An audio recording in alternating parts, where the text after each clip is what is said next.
Years before leaving the Christianity in 1984. He and his wife, Annie Gaylor, are the current co-presidents of Freedom from Religion Foundation.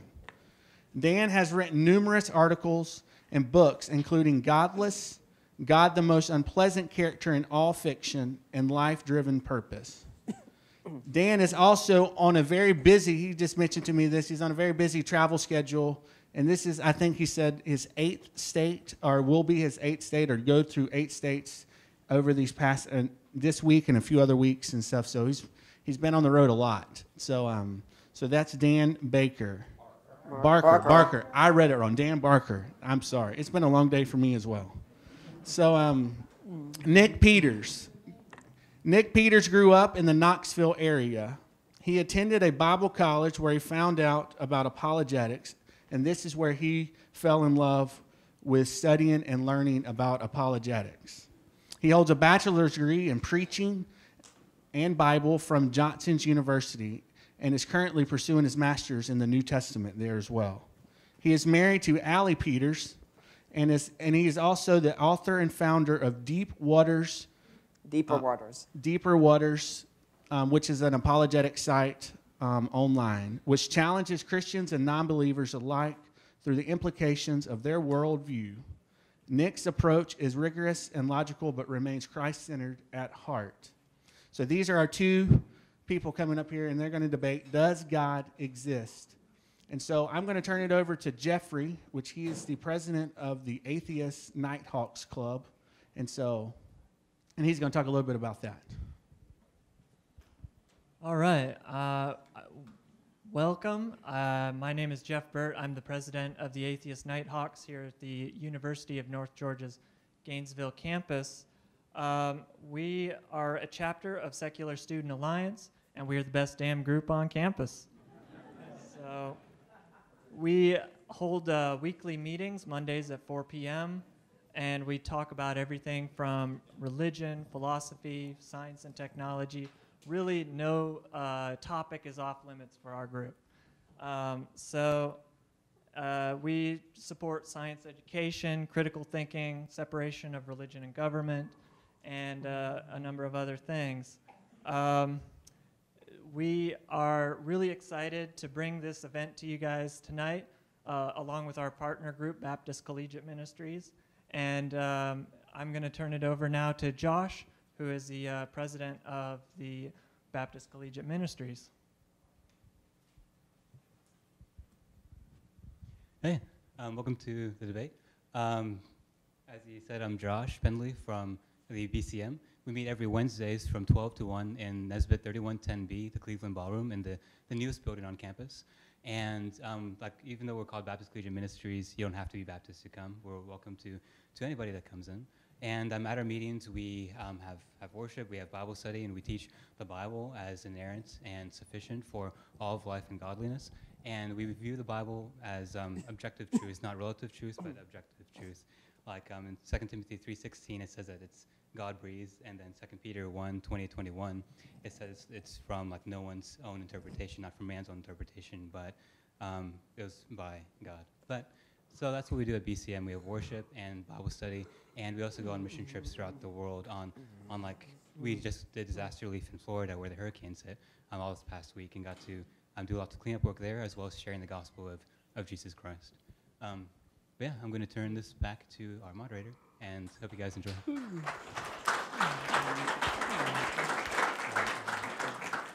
Thank you, Jeff and Josh. And so we're about to get started. So Nick is up first with his opening statements. You have 15 minutes, and I will keep a timer over here and then prompt you guys when your time is up.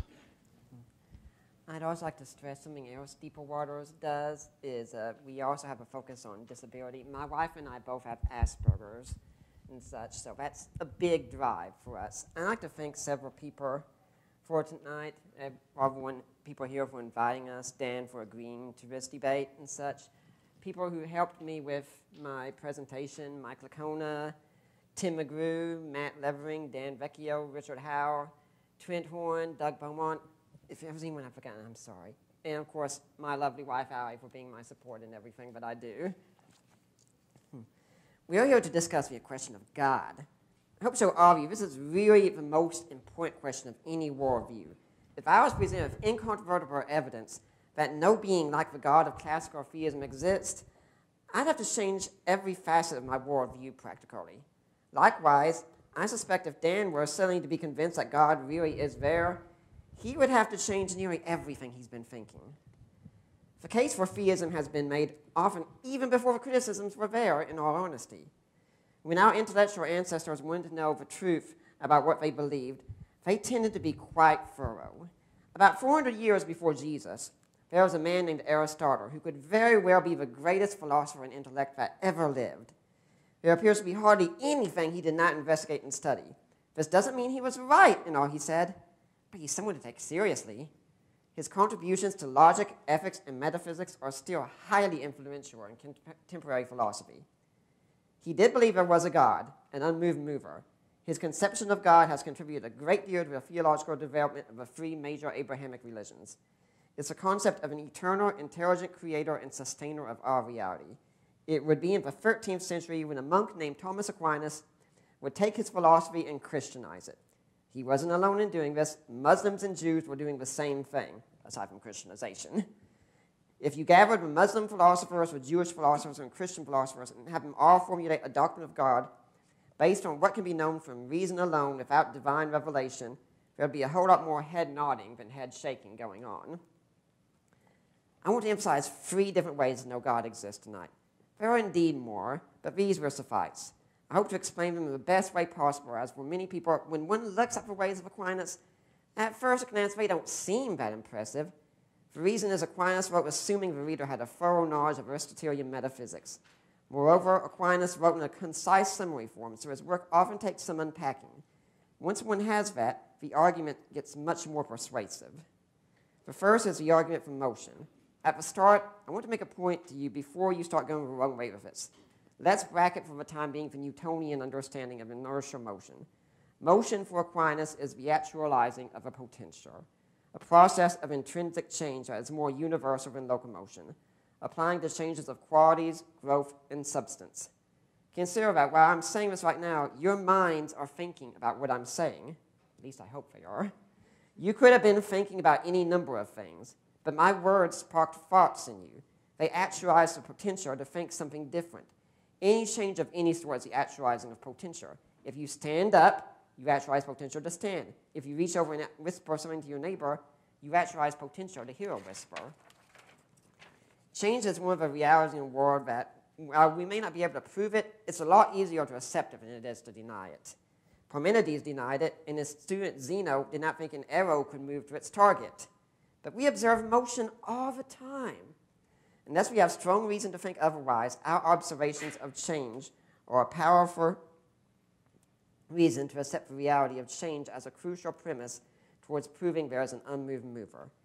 Yet what is the cause of this change? Any change takes place because of something else moving it.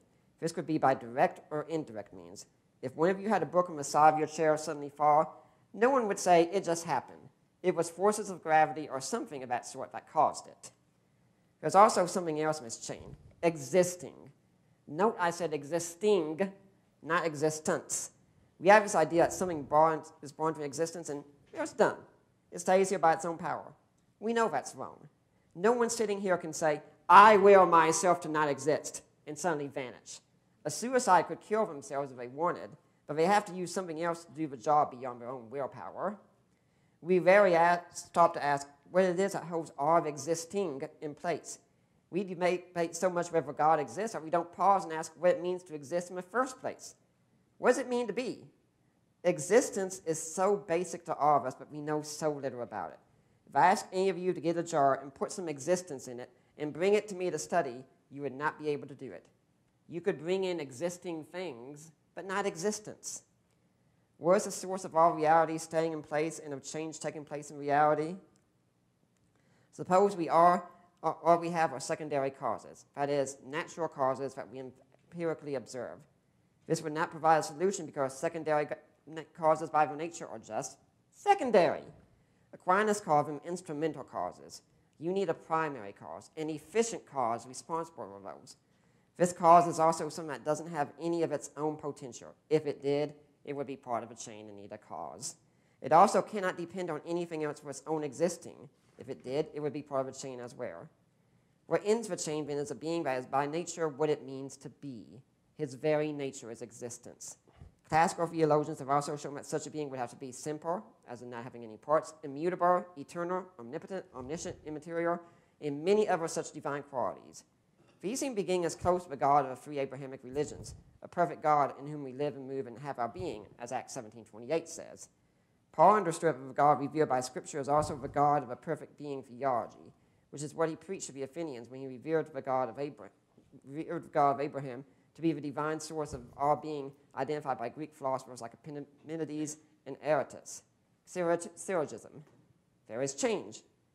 Change is a reduction of potentiality to actuality by something actually existing.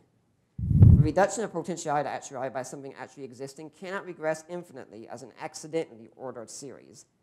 If a series cannot regress infinitely as an accidentally ordered series, then there is something in the series that changes the series in virtue of its own essential nature. So there is a first cause in a series which actually exists in virtue of itself. If something actually exists in virtue of itself, then it is essentially unique, metaphysically simple, omnipotent, unlimited, and possesses all potential forms abstractly, i.e. intelligently. Hence, there is something that actually exists in virtue of itself that is all those things which everyone calls God. Another way we can talk about it is the reality of goodness, truth, and beauty. Many apologists use a moral argument that identifies God as a source of objective moral values and duties. That's fine, but I really don't think it goes far enough. The moral argument discusses what are good actions, but it doesn't discuss what is goodness itself. Good actions are done towards a good end. A good end is something that is appropriate for the nature of a being in question. Note that this also implies that there is such a thing as a nature. There is a meaning to what it means to be a human, a squirrel, a rock, a dolphin, a planet, or any other such thing. There is something that all humans have in common, as do all squirrels and dolphins, or else we couldn't say all of them. What is the basis of its goodness? We speak of good actions, but perhaps before coming for this event tonight, you had a good pizza. Maybe in preparation, you read a good book. Perhaps later this week, you have planned a good date night with a significant other. All of these are said to be good in the sense that they represent what each of these things is supposed to be. Most of your girlfriends might not think it's a good date night if you just hang out with all your guy friends and play video games all night long. Sorry, hon. A far better date is to take her to a debate on the existence of God. A good pizza will not have animal waste on it, and a good book will not be a boring one. What about beauty? We often say beauty is in the eye of the beholder, but we know this isn't so. If it were, we couldn't truly have beauty pageants, which my wife has won one, by the way. We couldn't speak about great works of art. No man could truly say his wife is beautiful, and no amount of makeup would help in any way to make a woman beautiful. We could say nothing is beautiful or ugly, but thinking makes it so. But at that point, we are admitting there is no such thing as beauty. It's an artificial idea created. If we want to live in reality, why should we accept an artificial idea? What about truth? We know some propositions are true. 2 + 2 = 4. Sounds insignificant, but imagine what it means. Before any human being ever existed, 2 + 2 = 4. If you had 2 T-Rexes and 2 more came, you had 4 of them, even if no human was around to count them. Even in a fairy tale, you can think of pumpkins turning into carriages, but you can't think of 2 pumpkins getting put with 2 pumpkins and totaling 5 pumpkins. We could use several other examples. A triangle is an enclosed figure with 3 sides and 180 degrees. Contradictions can't be true. Even more truths. It's wrong to light babies on fire with gasoline for entertainment purposes. These would be true even if all such things vanished. If we obliterated every triangle in existence, it would not change what triangularity is. All these propositions are also extra-material. They would dwell in the divine mind. If truth is what is, this mind would also be truth, as it truly is what it means to be. If beauty is that which pleases when experienced, this being would be the most beautiful of all. If goodness is that which all things aim, this being is a pinnacle of perfection and something all aim to be. In short, this is what we call God. Again, in the form of a syllogism, there are transcendental properties of truth, goodness, and beauty found in all beings. If there are transcendental properties of truth, goodness, and beauty found in all beings, then there is a supreme immanent cause of these properties as the highest instance of these properties. Therefore, there is a supreme immanent cause of truth, goodness, and beauty, which we call God. The final way I want to postulate tonight is the idea of reality being comprehensible. Modern science depends on this. It doesn't mean we will ever understand all of physical reality, but we can understand some of it, and it's easy to take that for granted. Why is it that ideas we formulate can bring us to understand a world that we are in? Why does it seem that math applies to the world? Why are the laws of nature regular enough to fit arrogant equations to them? We also notice that with this, it means objects in our world act in an orderly fashion. When Wile E. Coyote runs off a cliff and pauses in midair, we know that this is a joke because in reality, there would be no pause. Wile E. would go straight down, and contrary to Looney Tunes, he's not coming back over and over to try and catch the Roadrunner. When we see a squirrel, we expect it to eat nuts. We would think something was amiss if it started eating toothpaste. In fact, we would seek out some explanation for this aberrant behavior because we take nature to be explicable, intelligible, i.e. knowable. When we put a message into our phone, we expect it to go to the recipient, which is incredible. There are billions of other people in the world that message could go to, but we always expect it to go to that one, and we would think something was wrong if it didn't. This is so built into us that we do modern science because of it. We repeat experiments and test results expecting the same thing will happen if the experiment is done properly. When a child plants an acorn in the soil, the parent tells the child that an oak tree will rise up provided nothing interferes. Say a squirrel digging up the acorn and eating it. We know that it will not turn into a weeping willow, a giant squirrel, or even an ice cream parlor. All these realities make sense if we have a divine mind behind them who instills in each agent a purpose to act. One does not need to be aware of a divine mind in order to study the outworking any more than one needs to be aware of who exactly formulated the language to study a language. But if a language speakers disappeared and there was no way to recover the understanding of the language, the meaning would be lost forever. So if there was no deity behind the events, we would expect in a brute fact world that anything could happen at any time.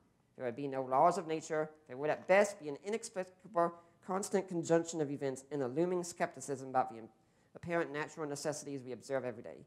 Sure, we might observe a regular, seemingly intelligible world, but it would be built upon an inexplicable foundation, a foundation that ultimately cracks under the great philosophical question, why is there something rather than nothing at all? Another syllogism. Nature is intelligible, mathematically arrogant, and scientifically predictable. If nature is intelligible, mathematically arrogant, and scientifically predictable, this is either explainable in terms of some deeper metaphysical necessity that wills and orders natural substances to specific ends, or is ultimately based on brute fact. It is not based on brute fact, given the intelligibility, mathematical arrogance, and scientific predictability of the universe would itself be inexplicable and so unintelligible, which is absurd. The intelligibility, mathematical arrogance, and scientific predictability of the universe explained by some deeper metaphysical necessity that wills and orders natural substances to their specific ends. And we call this metaphysically necessary will God. Keep in mind, all of these are brief synopses. Each way has had numerous pages written on it, and due to time restraints, I have to keep things as brief as possible and also try to keep them as understandable as possible. My basic conclusion is that God is the best explanation we have for change and existing, the best explanation for beauty, truth, and goodness, and the best explanation for our ability to understand reality. There are three arguments I suspect Dan will use to make his case. The first would be that he would point to several activities he believes are wrong on the part of the God of the Old Testament. Problem is that Dan could be entirely right in all those, and yet God still exists. None of them count as a refutation of theism. At best, Dan's arguments would be a refutation of a biblical inerrancy, or that the God revealed by my arguments was not the God of the Abrahamic faiths. Another is a problem of evil. If there was a good God, why is there evil? This is a good question, but the problem has been resolutely answered by philosophers such as Alvin Plantinga and Clay Jones and others. Most atheistic philosophers today will even admit there is no logical contradiction between the existence of God and the reality of evil. Some still say that the evil we see in the universe does make it possible that God does not exist. But as Rabbi Benjamin Sindro said in his debate with Dan Barker in 2011, as a believer, I have to explain unjust suffering, but the atheist has to explain everything else. The problem here is that this is an internal critique, and it treats theism as it is. One accepts the claims of theism for the sake of argument to show why they are inconsistent or improbable. Yet evil does not refute any of the arguments that have been presented. One cannot say an argument reaches a conclusion. Nick, your time is up. Okay. All right. Thank you, everyone.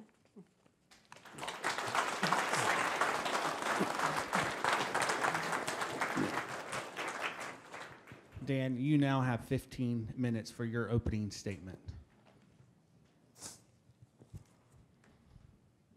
Thank you, Nick. Very articulate.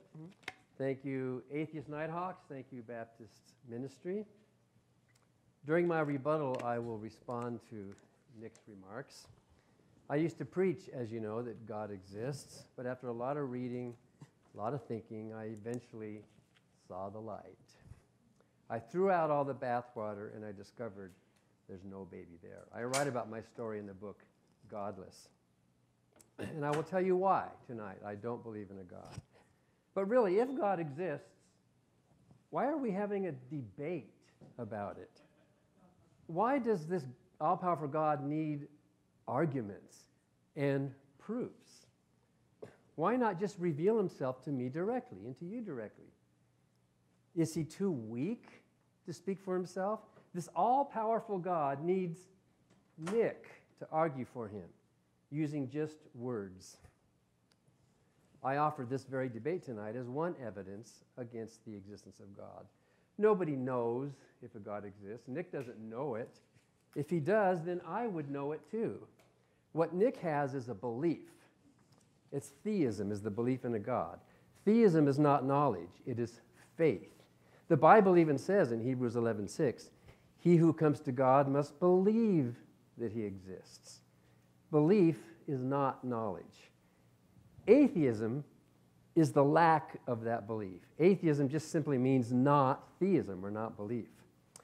If the religions of the world were a list of TV channels on a screen that you could pick, oh, there's Buddhism, Hinduism, there's Catholicism. If there was a huge list like a menu, atheism would not be on that list. Atheism is the off button. Atheism is none of the above. There's that old joke that if atheism is a religion, then baldness is a hair color. Or, as Bill Maher said, abstinence is a sex position. So it follows that I don't have the burden of proof tonight. I don't have to prove anything as an atheist. In any debate, in any trial, the one who makes the charge has the burden of proof. All I have to do tonight as the defense attorney is to show reasonable doubt. I'm an atheist because, first, there's a lack of even a coherent definition of a God. Most believers, for example, say God is a spirit, but what does that word spirit actually mean? It's never been defined in positive terms. If you can't define what these words are, you may as well say God is a flisterdoodle. Many definitions of God contain mutually exclusive characteristics, such as omniscience versus omnipotence, or omnipotence versus omnibenevolence, or free will versus omnipotence, free will versus omniscience. In my book, Free Will Explained, I discuss the free will argument for the non-existence of God, F-A-N-G, FANG. If you know the future, you cannot have free will. You can't make any decisions because the future to you is fixed. Therefore, if God is defined as a personal being with free will and he knows the future, then he cannot exist by definition. Arguing for a God with these incompatible properties is like arguing for a married bachelor. If you can't define it, how can it exist? Then there's a lack of a good evidence for a God. We didn't hear any evidence tonight, we just heard words. If there were good evidence for a God, think about it. By now, someone would have won the Nobel Prize for pointing out the existence of some hitherto unknown force in the cosmos. Any scientist in the world would jump at a chance to prove such a thing. There is no good evidence for a God. The Bible, as we will see, is not good evidence, and miracle reports are just stories. There's also a lack of good argument. Bertrand Russell said, most theological arguments, like the design argument, cosmological, ontological, moral, and so on, they simply boil down to bad grammar, bad logic.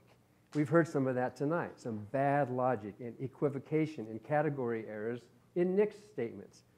Most of them beg the question. When the ancients heard the thunder and they saw the lightning in the sky, the only way they could explain it was by invoking some agency like Thor or Zeus. But now that we know something about electricity and the weather, we don't need those gods to fill those gaps in our knowledge. When those gaps closed, those gods died. There's still a lot of gaps, and that's what drives science, but just throw up our hands and say, Thor did it or God did it, well, that's just laziness. Then there's the lack of agreement among believers about the nature and the moral principles of this God. Paul said in 1 Corinthians, "Let there be no divisions among you." And yet the religions of the world, especially Christianity, are hopelessly fractured into divisive camps. Believers have killed each other over trivial, irrelevant doctrinal differences. Paul also said, God is not the author of confusion. But can you think of a single book that's caused more confusion than the Bible? It's confusing. They're split. They don't even offer to us a coherent definition or even an agreement among themselves. You believers should first get your act together before you start talking to us non-believers. Name any moral issue that society is struggling with right now. Name it. Birth control, abortion, the war, doctor-assisted suicide. You can make a big, long list. We're struggling with these issues. You will find good, Bible-believing, church-going Christians on both sides of those controversies. The Bible is worthless as a moral guide. Then, of course, there's the lack of a good reply to the problem of evil. I know there's some theodicies out there, but they're not good replies. All you have to do is walk into any children's hospital, and you know that a good God does not exist. Maybe an evil God exists, and Nick is right about that, but a good God does not exist. Those parents are praying desperately for their children to survive, and yet those kids are dying at the same cruel, random rate of chance. Then, of course, there's no need for a God. Hundreds of millions of good people in this country alone, in the world, lead loving, joyful, moral, charitable, purposeful, and hopeful lives without believing in the supernatural world. My book, Mere Morality, explains how anyone can be good, with or without a God. You don't need a God for that. But what are we really talking about here tonight? If it weren't for the Bible, Nick would not be up here tonight. The Christian God is the deity who's revealed in the Bible, but the Bible is an unreliable guide to truth. It is also unreliable in its moral claims. Most Christians are good people. I'm sure Nick is a really good person. But the God they worship is not. The God of the Bible is morally corrupt. The Bible has a lot of unbelievable stories: talking snakes, wizards, sorcerers, demons, the Nile turning into blood, the sun standing still, millions of animal species floating in one large box, and so on. That all sounds kind of crazy, but actually, I think we should read the Bible. A. Milne said, "The Old Testament is responsible for more atheism than any book ever written." Isaac Asimov agreed. Properly read, the Bible is the most potent force for atheism ever conceived. If you actually read it, and I challenge you to read the Bible, you will see that the Bible is contradictory, unhistorical, unscientific, and morally corrupt. The Bible says God is good, but the Bible shows that he is not. That fictional character is not. If a good tree can't bring forth evil fruit, it follows that a good God who is evil not only does not exist, but like a married bachelor, cannot exist. The alpha male deity in the Bible reflects the fears, the ignorance, the territorialism, the violence of the patriarchal Israelites who wanted to preserve their property, including their slaves and their wives. Richard Dawkins got it right. The God of the Old Testament is arguably the most unpleasant character in all fiction. Jealous and proud of it, a petty, unjust, unforgiving control freak, a vindictive, bloodthirsty ethnic cleanser, a misogynistic, homophobic, racist, infanticidal, genocidal, filicidal, pestilential, megalomaniacal, sadomasochistic, capriciously malevolent bully. And Richard is right. Richard asked me to document each of those nasty adjectives, so it became a book, God, the Most Unpleasant Character in All Fiction, with more than 1,500 passages describing those exact characteristics by God's own words and actions. Here's just a few examples. God is an ethnic cleanser. You shall drive out all the inhabitants of the land, for I have given you the land to possess. Utterly destroy all that they have. Do not spare them. Kill both man and woman, child and infant. This is God speaking. God is genocidal. You must not let anything that breathes remain alive. you shall annihilate them. So they utterly destroyed the men, women, little ones of every city and left none to remain. There are dozens of passages like this in the Bible where God commanded, condoned, or committed genocide. God is unjust. I, the Lord your God, am a jealous God, punishing children for the iniquity of parents. That's just wrong. That is morally wrong. God is homophobic. You shall not lie with a male as with a woman. It's an abomination. They shall be put to death. Their blood is upon them. That should settle it right there. If the Bible says homosexuality is wrong, as it does, then the Bible is wrong, not homosexuality. Those bigoted men who wrote those words were cruel and violent. God is capriciously malevolent. Now, there's Job with his friends. Here's the most damning verse in the entire Bible, Job 2:3. The Lord said to Satan, have you considered my servant Job? You incited me against him to destroy him for no reason. God confessed he tortured a good man and killed his children for no reason. That is senseless, first-degree murder and mayhem, and yet Nick worships this malevolent God who would do something like that. God is aborticidal. Because she has rebelled against her God, their little ones shall be dashed in pieces, and their pregnant women ripped open. That's the God of the Bible. May the Lord cause you to become a curse among your people when he makes your womb miscarry. God is neither pro-choice nor pro-life in the Bible. He's the greatest abortionist in history. Well, what about Jesus? Wasn't he nicer than the Old Testament monster? Well, Jesus said, I and the Father are one. The Father's in me, and I'm in the Father. I think the New Testament is a big missed opportunity. Jesus should have said, I apologize for my dad. He was a bloodthirsty, sexist jerk. Instead, Jesus said, whoever's seen me has seen the Father. If this cartoon villain really did exist, he would not be worthy of my admiration, much less my worship. The God of the Bible describes himself, actually, as evil. I don't have time to go through them all, but in the Bible, God says, I make peace, I create evil. Thus saith the Lord, I will bring evil upon this place. There are verses and verses all through the Scripture showing God explicitly committing evil. An evil, evil Lord doing evil things. In his own words, evil. And look at that last verse. Shall we receive good at the hands of God, and shall we not receive evil? In that same verse, God is portrayed as both good and evil. He's a married bachelor. He also describes himself as a terrorist, and there's no time to go through all this, but there are dozens of passages where a terror from God fell on the cities. Terror, terror, terror of God, all through the Bible. Hide from the terror of the Lord. So in the Bible, God calls himself an evil terrorist by his own words. Those are not my words. Since God is described as an evil good person, it follows that the biblical God, at least, cannot exist.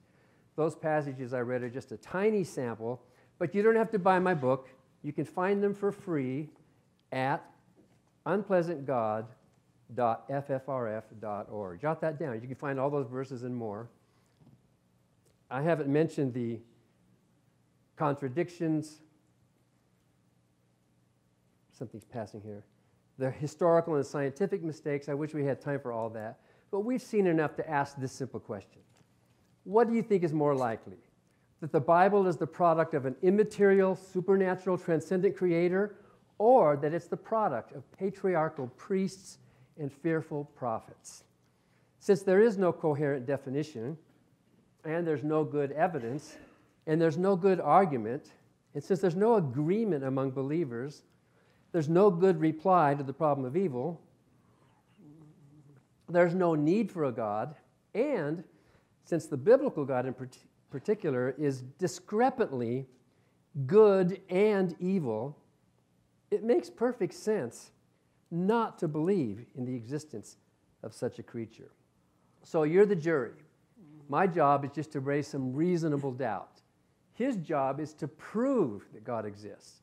He's given us some words, and during rebuttal time I will show that there are many logical and category error and equivocation mistakes in some of the things you said tonight.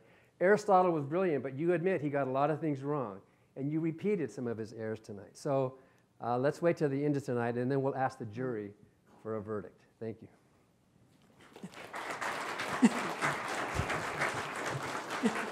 All right, Nick, you have 10 minutes to give your rebuttal. Okay, thanks, Dan. That was a very interesting response. Naturally, I can't answer everything, but if you have something in the Q&A you want to address, please bring it forward. Why doesn't God appear tonight? Well, why should he? You know, this treats God like he's a trivia question, we're on a game show and we want to get the God question right. But maybe God doesn't not just want that. Maybe, like a good lover, he wants to be wanted as well and not just satisfy intellectual curiosity, which I find it very interesting when I meet with atheists and ask them, what would it take to change your mind? They ask for a personal experience. And even then, that's usually not enough. Like Peter Boghossian says, if all the stars in the sky said, I am Yahweh, believe in me, and we all saw it, that could be somewhat suggestive, but we could all be experiencing a mass hallucination. My contention is, you give me good arguments, you refute the ones that I have and such, you give a bare explanation of reality. I don't need to have a personal experience. Now, you talk about faith. That's not a true definition of faith. Faith is really trust in that which has shown itself to be reliable. Aristotle even used the word pistis, the Greek word for faith, to show a rational proof at one time. And that's what's going on in Hebrews. You can see my article, What Does Faith Really Mean, at my website, Deeper Waters Apologetics. But faith is just trusting what's shown to be reliable. Dan says I use just words, which is pretty interesting because I just saw him use words only here. So I'm not sure if I didn't know I was supposed to use something else to make an argument. He says there's no coherent definition of God, but yet it seems he thinks Richard Dawkins has a good definition of God. If there's no coherent definition of God, what is it you don't believe in? Because you need to know what it is to know what you don't believe in. He also says that if I knew God exists, he would know. That doesn't follow. I know my wife's birthday. It doesn't mean he knows it. Tell it to How? me. What? Tell me her birthday. August 10th, 1990. Now I know it. Okay, now he does. But just because I know it originally doesn't mean he does know it. It doesn't follow, or else we all would know what everyone else knows and such. The burden of proof, but atheism isn't just a lack of belief. If it is, then Dan's just here talking about personal psychology. I was kind of hoping he'd come here discussing reality, not just how he thinks about things. Paul Edwards and Ernest Nagel both do say atheism is, in fact, saying that there is no God. Both of them are philosophers in the field. I think I'll take them a bit more seriously. Furthermore, let's consider, for the sake of argument, God does exist. In that case, theism is true. And let's consider that Dan has atheism, a lack of belief in God, which is true. By that definition, then, atheism and theism are both true, and contradictions are true. When I say theist, it doesn't mean I have a belief. I'm making a statement about reality, and I think atheism is really saying the same thing about reality. As for evil is something that is a problem, of course. But, with the God that we have, there is such a thing as hope in the evil, that any evil, any suffering anyone ever goes through can be redeemed for good. You go to a children's hospital, yes, there are some hard things, but you know what? An atheistic worldview, where you know what? There are just bits of matter and emotion. We're all going to die in the cold death of the universe, and it doesn't matter in the long run anyway. In my system, every single one of those lives is special. Is God obligated to do something every time? No, God doesn't owe us anything. And I'd say for prayer studies, it might be good to look at some of the work of Candy Gunther Brown in this field and such. We talked some about miracles, saying there's no evidence of miracles. Well, I'd recommend going through Craig Keener's book, Miracles, where he documents several of them, some of them which have medical documentation. Here's something interesting about miracles. As Chesterton said, the theist believes in the miracle, rightly or wrongly, because of the evidence. The atheist disbelieves in the miracle, rightly or wrongly, because he has a dogma against them. See, if you go through Keener's book, and you can show me every miracle is false, for the sake of argument. It doesn't prove miracles are impossible. It doesn't prove there isn't a God who can work miracles. But if you go through and there's one miracle in there, one true bona fide miracle, then there's a problem. I mean, I think Dan Barker's even encountered this with him praying for a man who was mute one time and regained his voice. Things happen sometimes. He also talked about this idea of supernatural. I don't know what he means by that term, because to me it's kind of a meaningless term. I prefer to speak of extra-material realities, but supernatural kind of treats nature as a given. It's not. He spoke about creating evil. The Hebrew word there is la, whenever it's used. It does not necessitate evil. It can mean suffering, calamity, things of that sort. Isaiah 45:7 is a good example. Light and darkness are parallels and opposites. Peace, calamity. I'd also encourage you that many of the statements that you see in the Bible, they come in the form of a suzerainty covenant, where a vassal would make a covenant with the people that he would be their sovereign, their master, and they would in turn give their loyalty to him. Everyone in the ancient world understood this. And for more information on this kind of thing, I'd recommend reading some of the best material in Old Testament scholarship, including John Barton just had an excellent book come out, Lost World of the Torah, very good, and a book that ebook that I co-authored, Groundless. And if anyone here wants it, to get in touch with me. I will make sure you get a copy, no charge to me whatsoever. As for the whole thing about science, I have no problem with science. I love science. In fact, you know who else did? Middle-aged Christians. In the Middle Ages, Christians loved science. They were doing the science. And if someone says, well, these were the Dark Ages and such, I recommend you read the atheist historian Tim O'Neill sometime. He even has a website, History for Atheists. And one of his main goals is to show, no, the Middle Ages were not the Dark Ages. They were actually a time of great scientific advancement, and we stand on their shoulders right now. Even things like, say, the mean speed theorem and such, they were used back then. They were formulated back then. The Numbers 5 statement, for instance, that he brought up, that was to show a woman was innocent. Otherwise, a husband could have done what he wanted in most other cultures. This was a way for her to be justified before the public about anything that have happened. And as for Job, I want to ask, what is the purpose of Job? If someone thinks the purpose of the book of Job is all about explaining evil and why good people suffer, you're wrong. You can read the whole book, you're not going to get an answer. Job is really asking one question: why serve God? The accuser comes before God and says, you know what? Of course this guy serves you. Look, he's got money, he's got wealth, he's got everything. Why would he not? And this is an honor-shame challenge. And honor-shame is really fundamental to understanding the word of the Bible. And what God says is, okay, you think that's why he serves me? Let's see. And that's what happens. In the end, Job is vindicated. And who gets shamed in the end? His three friends who claim to know everything and be so right. And they had to go before Job himself and say, please give us forgiveness so that God could heal them again. And in the end, Job gets everything back double except his children. Why? He never lost them. His children are there for him. All the suffering we go through, it's temporal. Something in atheism is like death and suffering are the worst thing that can happen to someone. They're not. Many of us have gone through the crucible of suffering, and we have been the better for it. Look back at your own lives. Most of the best lessons that you have learned in your life have come at the cost of suffering.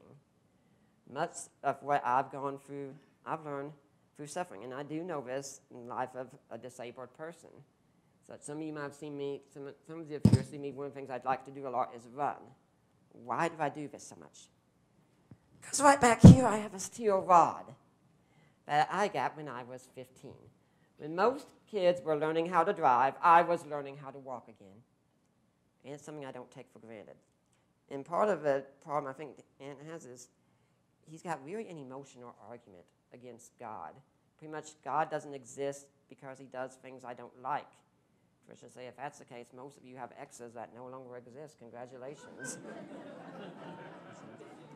But notice I even uses good and evil over and over. What is the foundation for good and evil? That's a question that has been asked. In this case, he's kind of doing the Looney Tunes thing and sawing the branch off of a tree that he's sitting on, And we all know what will happen when that branch falls. Now, he also talked about the Nobel Prize. Someone would win it yet. In what? Philosophy isn't one of the subjects of the Nobel Prizes. And such. Nick, Okay. Nick, your time is up. Okay, thank you.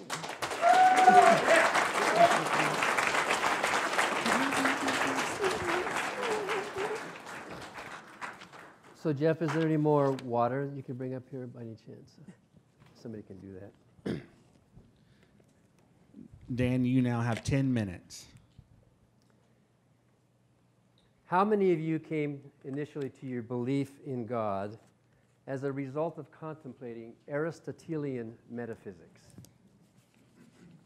None of you? That argument wasn't even available to you then? Seems to me like it's sort of an ad hoc argument that Nick is raising. Thank you. Thank you, Jeff. Nick says the existence of God is the most important question anyone could ask. No, it isn't. It makes very little difference whether you believe in God or not. We still live our happy, moral, good, living, hopeful lives either way. If I turned into a believer again, my life wouldn't change that much. I think most of you pretty much live our lives in a basic humanistic ethics and morality of getting through life with or without a God. I think most Christians are good people in spite of the brutal God that they worship. So no, it's not the most important question. No. Maybe we could have some candidates for what that would be. Aristotle made a lot of mistakes in logic, and one of the biggest one we could call equivocation. He took one word and then changed the meaning to another word and then used that as an argument. This happens a lot, and Nick is doing that a lot tonight. Let me give you an example of equivocation. This is silly, but it's just an example. God is love. Love is blind. My uncle is blind, therefore my uncle is God. Is that a good argument? It's stupid, right? Why? The words are strung together. They look like they're making an argument, don't they? But why is that a bad argument? The reason is called equivocation. That's when you take a word that has one meaning, but then you take another usage of that word, and then you confuse them and you build an argument. Aristotle does that with the word motion and actualized potential. Zeno did it with his paradoxes, and Nick is doing it tonight as well. It's not a fact that a body changes only as the result of another body acting upon it. That's not a fact. If there's two bodies floating in space, let's say, they are both gravitationally attracted to each other, and they're going to drift toward each other. This one didn't cause that one to move, and this one didn't cause that one to move. We live in a universe where we have these laws of attraction and gravity and nuclear forces. It's not like something just waiting for something outside of itself. Oh, please push me so that I can move somewhere or another. If you think that actualization involves something like that, that's another example of equivocation. It's bad logic. Another equivocation is using the word existence as if it were a thing. Sure, it is proper to ask, if this podium exists, where did it come from? An existing thing doesn't come from non-existence, but it's a category error to then take the word existence itself as if it had the same properties of the things within it. That would be like saying all members of an orchestra are playing in harmony with each other. Therefore, all orchestras are in harmony with each other. Is that true? What's the mistake? It's called a category error. You're taking a finding from one level, and then you're raising up a level and trying to apply that finding from this level to a higher level, and thinking that you have said something significant when you have said nothing at all. Orchestras don't necessarily play in harmony with each other. It's a category mistake to do these kinds of things. So sure, we learned some things about existence and non-existence things within our universe, but to take the universe and existence as a whole and then try to apply that same principle to it, that's a logical mistake, a category error. With the same thing with the word cause. Nick says that this God who created everything has to be simple. But if God's mind is simple, then it can't have a thought, because thinking is change. If this God has a brain that's functioning in some way, making decisions, liking this, not liking that, deciding to create something, deciding to say this is evil or this is good, well, whatever's happening in the brain or mind of this being is some kind of a change. Therefore, it cannot be simple, or it could not even think. And to say that God is eternal, the word eternal is a temporal world. The word eternal is a word we use within the universe, temporal universe, where time exists. Outside of this universe we live in, we don't know if time came into existence at the Big Bang. So to apply a word that we find at one level of reality up to another level, to think that the universe itself and God himself must be eternal, that makes the word eternal senseless and meaningless. May as well not even do that. The moral argument, it's easy to describe what goodness is with or without a God. Goodness, good, is basically acting with the intention of minimizing harm, real harm in the real universe. Good is not flattering the ego of the Father. Good is not avoiding idols. In fact, the word evil is most often applied in the Bible to idolatry, not to human behavior. The Bible doesn't even use the word morality or ethics. The only way to get at it is to look at what's considered bad: idolatry, not worshiping on the Sabbath, interracial marriage, and disobedience. Those are what are called evil, and those have nothing to do with morality.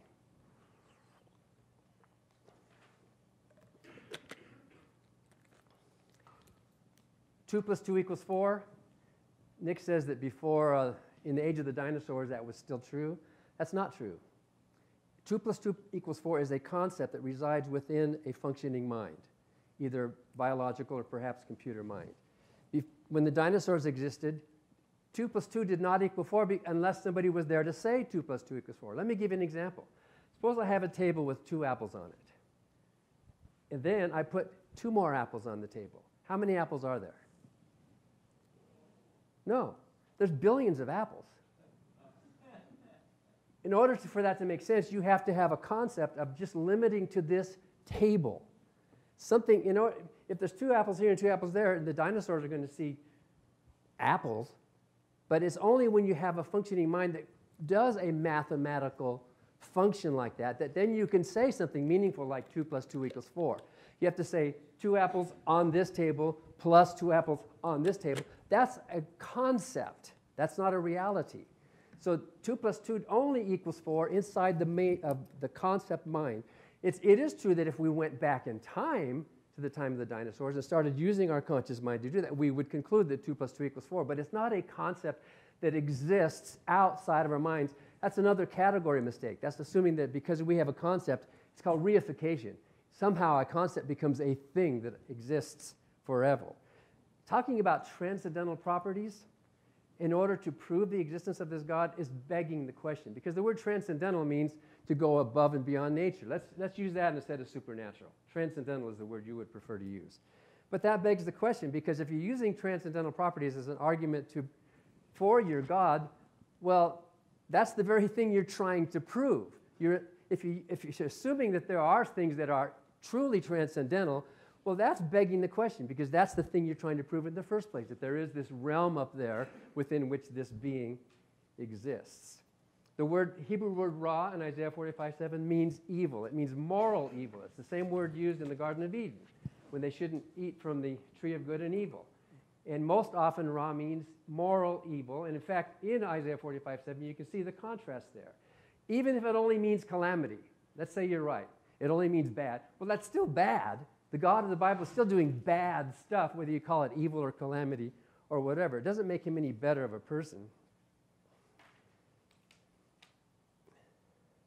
When you talk about reality being sensible, I think that's showing that it's kind of like the design argument. It's kind of backwards thinking. Look at how sensible the universe is. It's kind of like the guy who's amazed. How did they get all these rivers to flow right along the state boundaries? How did they do that? That must have been amazing design. The expense and the engineering of it. How did they do that? Look how sensible that is. Well, that's upside down, backwards thinking. It's like looking through the wrong end of a telescope. Obviously, when we have brains that are contemplating the universe we live in, it's going to look sensible to us. We're going to think it's the other way around. Theistic thinking has everything upside down, like it's top down rather than bottom up. And I wrote a whole chapter. I don't know how much time is left, but I wrote a whole chapter about nothing coming from nothing. And in my book, Life-Driven Purpose, which is the opposite of purpose-driven life, I have a chapter called Much Ado About, showing There's this whole argument about nothing and nothingness actually not only begs the question, but also creates that same category error, talking about nothingness and somethingness as if those properties would apply to the general concept. That's a mistake in your thinking, Nick.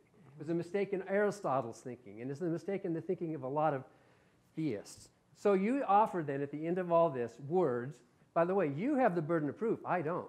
The defense doesn't have to provide any physical evidence. The prosecution does. The prosecution has to show the photographs. Here's the murder weapon. Here's the dead body. Here's actual evidence that has to be proved. You can't just convict somebody just with words. So I don't need to come up with any evidence for the non-existence of a being that you Dan, are your claiming time is up. exists. Thank you.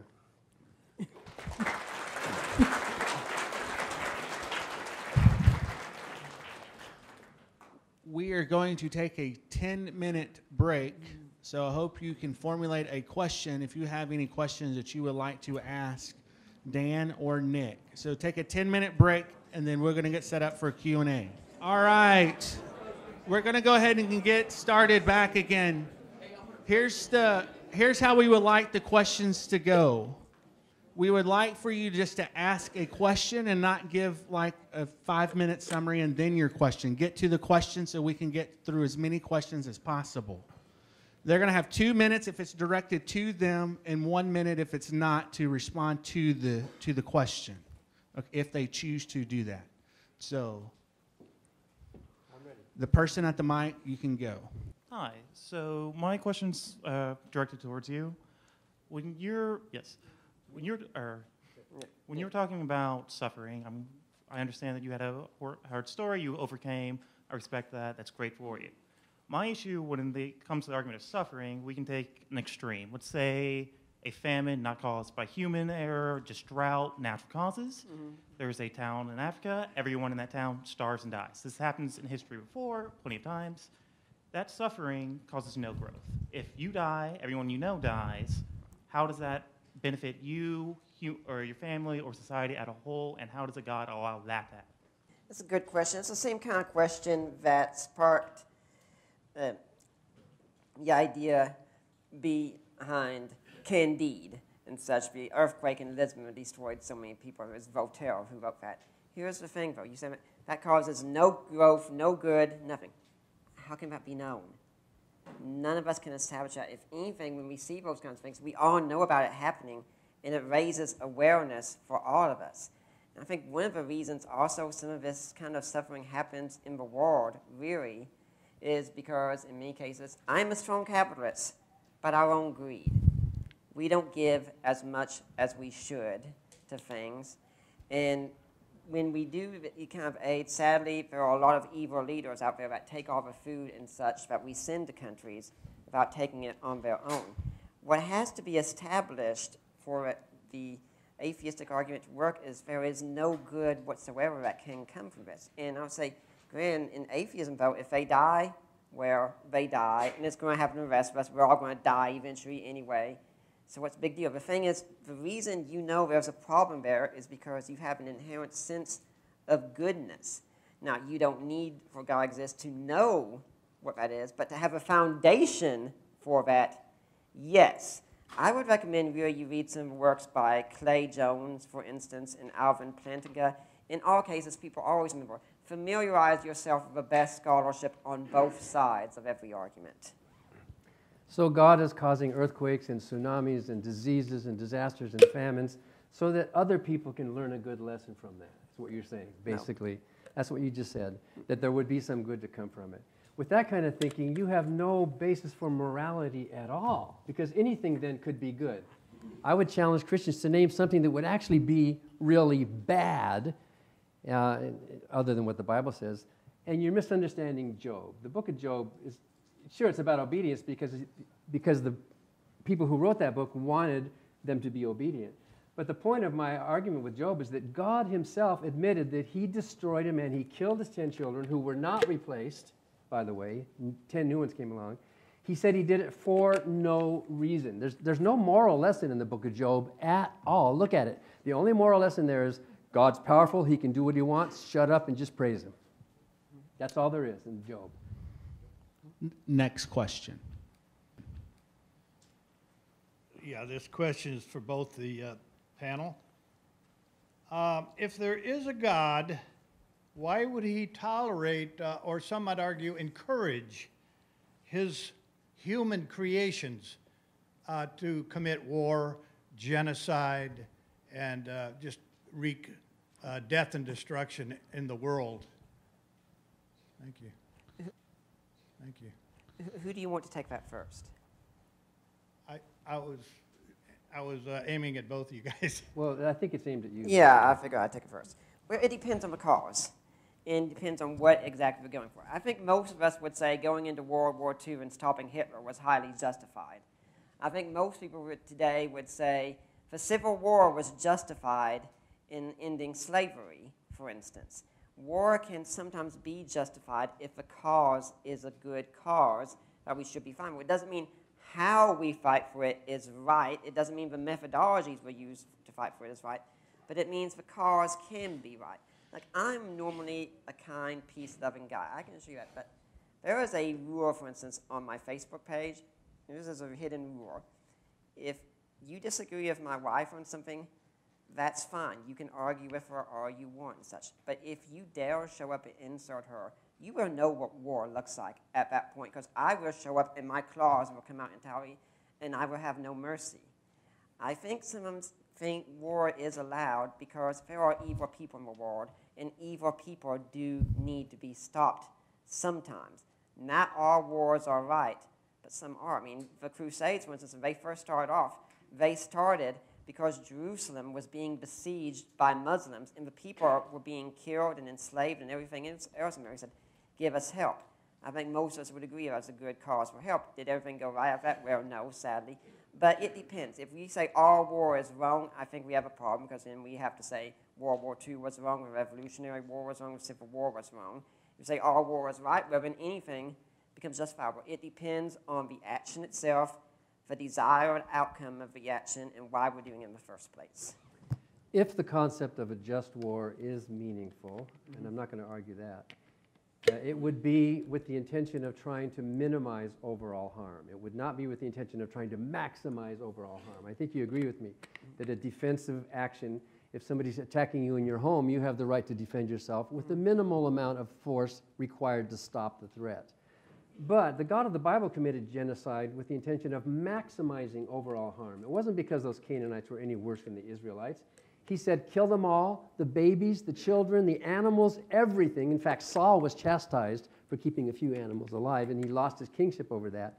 So he was clearing out that whole ethnic cleansing so that his bride, the Israelites, would have a love nest to live in where they would worship him and him only, like an abusive, controlling husband that says, you look at me, don't look at any other idols. He's a jealous, mean, genocidal God.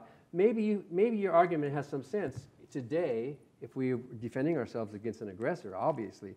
But the God of the Bible, if that fictional character existed, is not following that model that you use. He's maximizing harm. He's threatening with pestilence and bloodthirsty and with fire. So in my opinion, with the moral judgment that I have, he's not worthy of my admiration. Hi, I have a couple of questions for both of you. First of all, I want to give both of you the respect for being here. And number one, the guy with the brown outfit and the glasses, I didn't get your full name. Could you please repeat that? Nick Peters. Nick Peters, thank you. I have a question for you and Dan Barker. Sorry. First of all, for you, Nick. Number one, if there is a God, why did he allow the 6 million Jews to be murdered by Hitler? Mm-hmm. You know, we have something interesting. Let's suppose, for the sake of argument, I don't know on a particular evil. Here's what you've proven by that. You've proven I'm ignorant on a particular evil, but I don't know everything. And if you wanted to know I'm not omniscient, my wife's sitting right there. She could tell you I'm not omniscient very quickly, in fact. Why did this tragedy happen? Because there were evil people, and I don't think it's God's responsibility to step in and do everything for us like that. We can't have this idea that God has to do everything. We're the ones that we're told to go out there and do the work to stop evil, to spread the good news of the kingdom and such, and not tolerate it when evil people rise up. There was the old question of someone asking, I'm going to ask God when I get to heaven why he didn't do anything about all the evil in the world. And the reply comes, I'm not going to ask him that one because I think he's going to ask me the exact same question. Evil itself doesn't disprove the arguments, but all the evil does show that we want something to change. We have an idea of how the world should be different. C.S. Lewis's argument, problem of pain and such. Again, I recommend reading Clay Jones, but remember, if atheism is true, those Jews died a meaningless death anyway. But if Christianity is true, a lot of good can come from that. We've since learned a whole lot. We don't want to repeat that evil and such, although I think we are repeating it today with abortion, sadly. Look at some works of Viktor Frankl and Corrie ten Boom coming out of the Holocaust and all the things that they learned from it and such. So that would be my answer. And you have a question for Dan?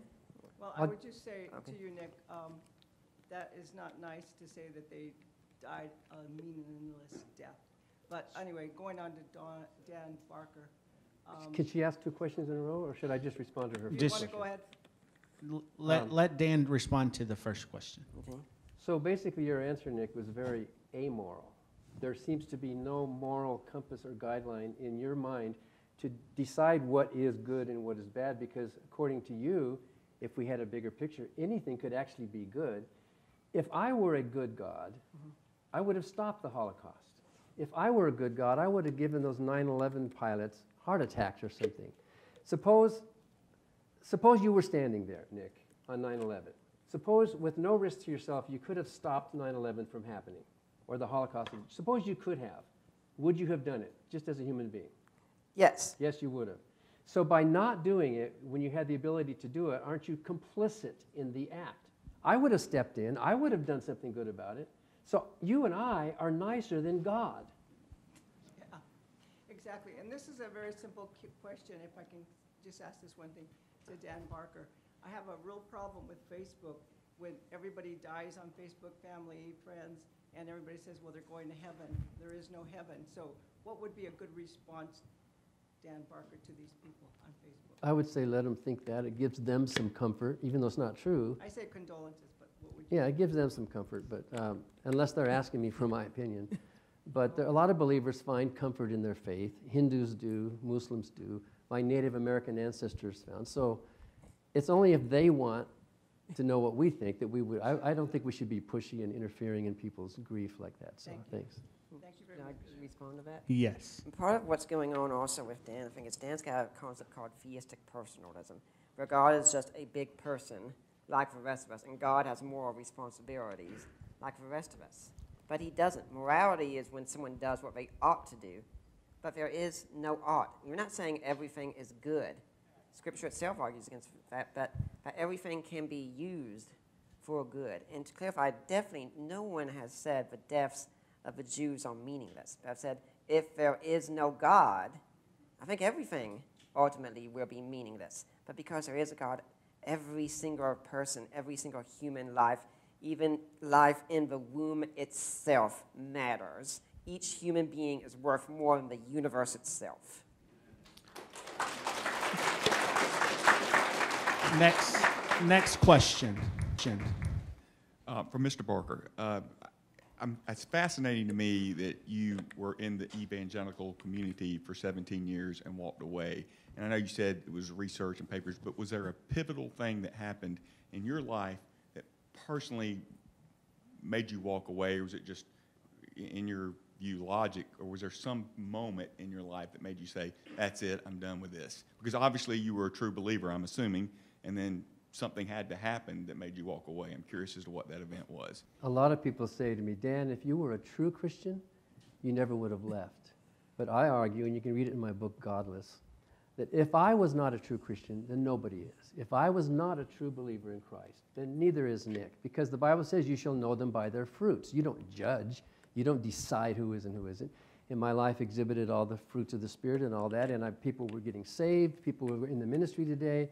It felt great. I believed. I prayed. I saw what I was convinced were answers to prayer. And it was 19 years that I preached total. And there was no one thing. You know, people always ask me that. What was the one thing? As if we fixed that one thing, I'll go back to being a Christian again. It was like a process. It'd be like asking you, when did you grow up? You know, you could probably point to a general period. I asked that question once at a Unitarian church. When did you grow up? And a woman in the second row said, I remember the exact moment, but I don't remember his name. In any event, there was no one thing. It was a gradual process of learning. I went from fundamentalist to more of a moderate Christian to more of a liberal Christian until finally, as I say, dumping out all the bathwater. There's no baby there. There's no reason, no good reason to believe in this God, and no need for it. So I guess if you ask me for the biggest reason, I would say the Bible. Reading the Bible, where do you draw the line between what's metaphorical and what's literal? Literalists have the line way high. Liberals down here have the line way down low, and I bet you Nick's line is way up high. You take almost everything literal unless there's a good reason not to. So that line kept dropping until finally I thought, well, if the prodigal son's a parable and if Adam and Eve are metaphors and there's all this stuff, well, then what other character in the Bible is just a big figure of speech? Maybe Yahweh himself is just a creation of those ancient Israelites to try to give meaning to their life. So you can draw the line where you want, and that'll define what kind of a believer or non-believer you are.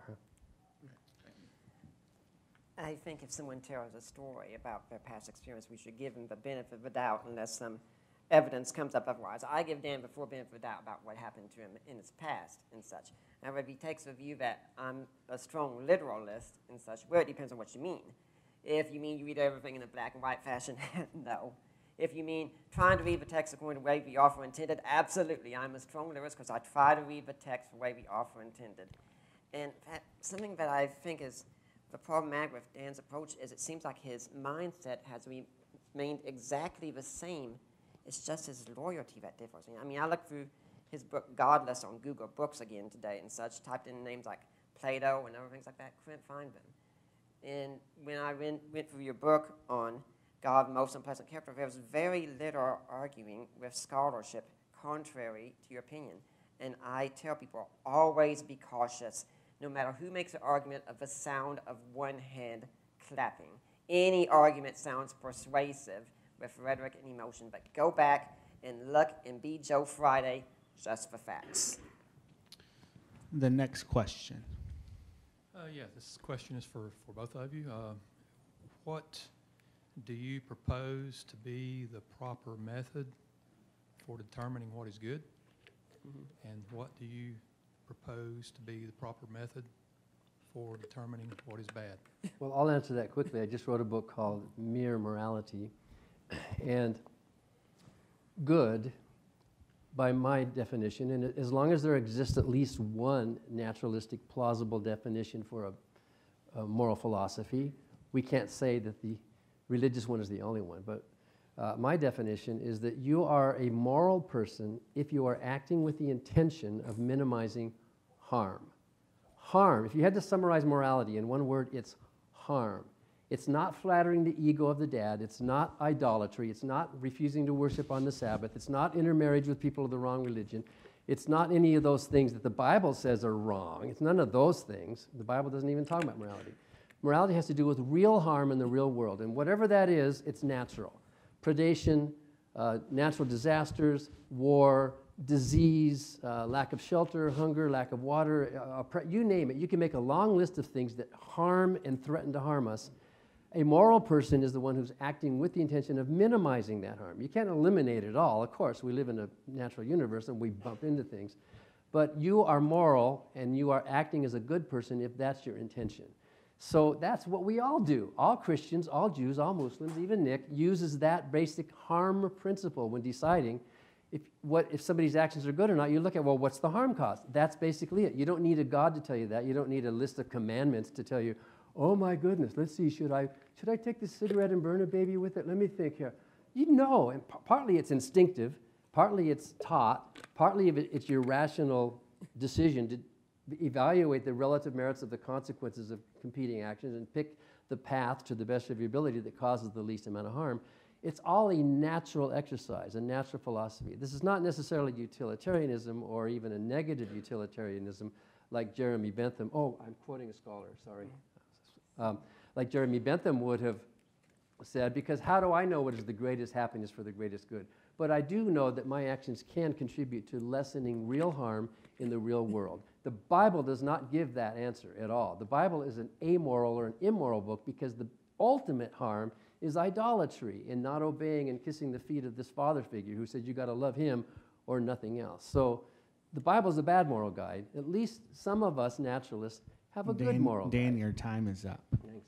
I think it's interesting that when goodness comes up, Dan always shifts to morality and such. Goodness, morality is part of goodness, but it's not goodness entire. As I said, how do you know what a good pizza is? It's not when it has animal waste on it. You know it by knowing what a pizza is and such. I'd recommend also reading some of the best scholars on the other side, people like Francis Beckwith and R. Scott Smith and such. And it does sound exactly like utilitarianism to me. I think you don't need God to know what goodness is epistemologically, but ontologically, you need him to be a foundation for that goodness. You need a map to know how to get to Washington, D.C., but Washington, D.C. has to exist prior for a map to be able to get you there. And let's consider an example. Let's suppose that, unbeknownst to me, there was a small hole in the wall of our bathroom. And when my wife's going in there to take a shower and such, there's a guy watching on the other end, peeping. She has no idea of this. I have no idea of this. He's the only one who knows. Is he still doing something wrong even though there's no apparent harm going on? Yes, absolutely, especially if I ever find out about it. He's definitely going to a world of harm and such. Why? Because also he's doing wrong to his own person. In fact, because that's not what people are meant to be. People are not meant to be objects like that, which is why pornography is one of the most disgusting things ever out there and should never be tolerated. Because people are beautiful, special, wonderful in their own right, and all of them deserve to be treated as beings of honor and such. The reason we stop some of them, though, is because they do go against that and such. Again, I'd recommend you reading someone like J. Budziszewski and R. Scott Smith. I think epistemologically there's not much difference in how we might know Greenville. It's how we ground it and such. My question can be answered by both of you, but Mr. Barker, you just mentioned that the minimization of harm, or you have mentioned in other places, that the minimization of harm is best thought of as a compass, pointing us in the right moral direction. Sam Harris, another atheist, has offered the positive value of well-being, essentially to argue the same thing. This question might require both of you to say something nice about one another, although not necessarily. But where do you see overlap, if any, between the Christian understanding of morality and the aim at minimizing harm? And secondly, where does the broader conversation need to go in order to serve the interests of both theists and non-theists? I think he asked you first. There is no overlap between the strictly Christian concept of morality and the general concept that we all have, because the Christian concept is biblical. And in the Bible, there is no morality, there is no ethics. There's very little in the Bible that has to deal with human-to-human treatment of each other and minimizing harm. There's a little bit. It would be surprising if there weren't, but most of the times it has to do with appeasing and obeying and submitting to the authority. That's what the harm is. If I stop my child from running out in the street and the kid says, "Why, Daddy, why can't I run out in the street?" And I say, "Because I said so. I'm your father. And if you disobey me, you're offending my holiness and my goodness, and that's why you shouldn't run out in the street." Is that a good answer? What's a better answer? There's harm out in the street. That's why you shouldn't run out in the street, not because Daddy's ego. You read the Bible. It's all about the ego of this jealous dad who wants to be worshipped at all costs, obeying him. So did I lose my train of thought here?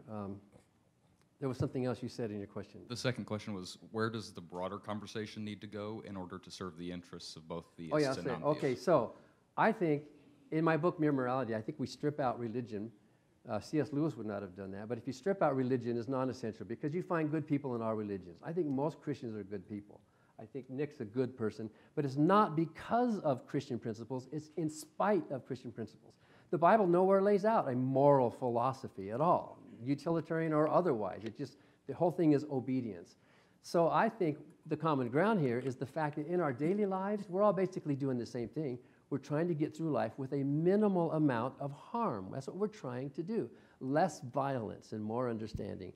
And peeping through a hole at a woman in a shower contributes to the overall objectification of women, treating them like their property, that a man has a right to that. And even though maybe he might get away with it, but then that argument would apply to any crime if somebody could get away with it. So by discouraging that, we are pointing the compass more towards north. And sometimes to get north, the terrain is weird. You might have to travel east and west for a while. Sometimes you might even have to travel south. That's what a compass does. The compass of moral compass is avoiding harm as north. So Sam Harris and I agree. He calls it the well-being of sentient creatures, which basically when he unpacks it, it has to do with harm to living biological organisms. That's what morality is all about. And I think all of us in this room, Christian, atheists alike, we all agree with each other in that basic idea of morality, in spite of the Dan, Bible and religious your time books. is up. Michael Ruse, an atheist agnostic philosopher, wrote a very scathing review of Sam Harris's book, The Moral Landscape. I recommend reading it. The thing with Jesus, though, Dan says it's inspired. No, it's because Jesus has been the greatest inspiration to moral living in 2,000 years. Our calendar is based on him. In fact, Jesus revolutionized so much morality, art, music. None of it has been the same since Jesus came. One of the reasons I have an example of how to live so well is because of Jesus. I look at him and say, dang it, Jesus is a guy I want to be like. Jesus was someone so incredible. Jesus encourages me to treat others with grace. You know, I find it interesting. Dan says that alchemist gets us going the right direction. Why is there a right direction in atheism? Because everything's a brute fact and it's an accident. And why should our minds, in such a result of an accident, be able to give us right information? And why should there be a right information out there to begin with? This is never really explained. It's like these concepts are just platonic forms floating out there in the air or something of that sort.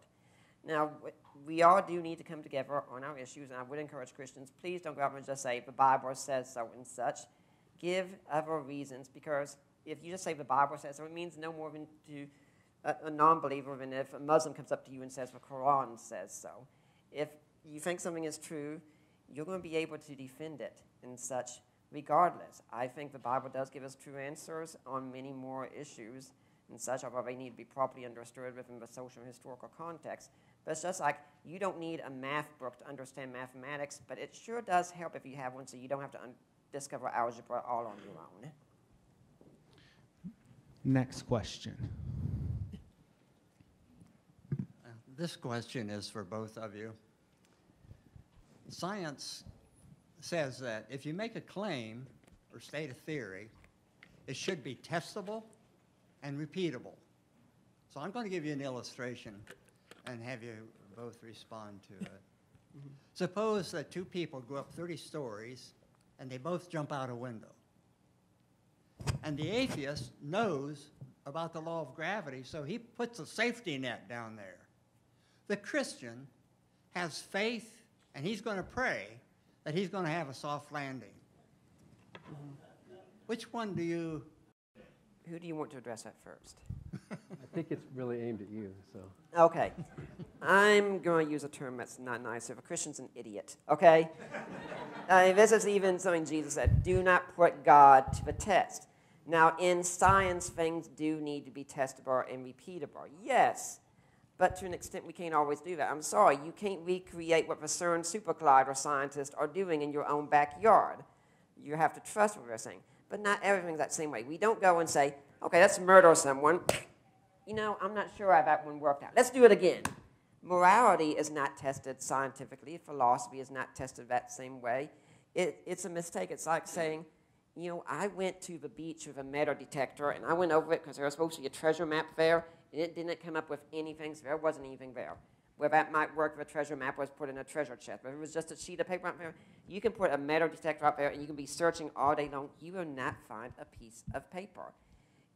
What is being assumed is a kind of scientism, and I recommend looking at the paper that Massimo Pigliucci, an atheistic scientist, wrote about this kind of statement, because honestly, people like the new atheists and such are really doing a disservice to science by thinking everything is answerable by science. It's not. Science gives us many wonderful answers, but it's not the answer to everything. You had suggested earlier, Nick, that